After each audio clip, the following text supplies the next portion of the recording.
Strane investicije padaju, a sa njima i nada da će region brzo uhvatiti korak sa Europom.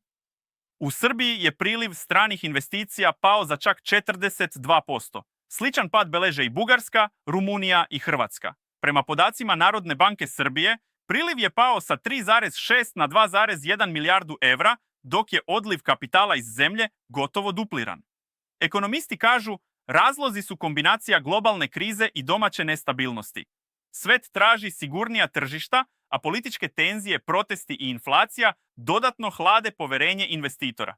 Srbija više nije zemlja jeftine radne snage, kaže profesor Filipović. Troškovi rastu, a produktivnost opada.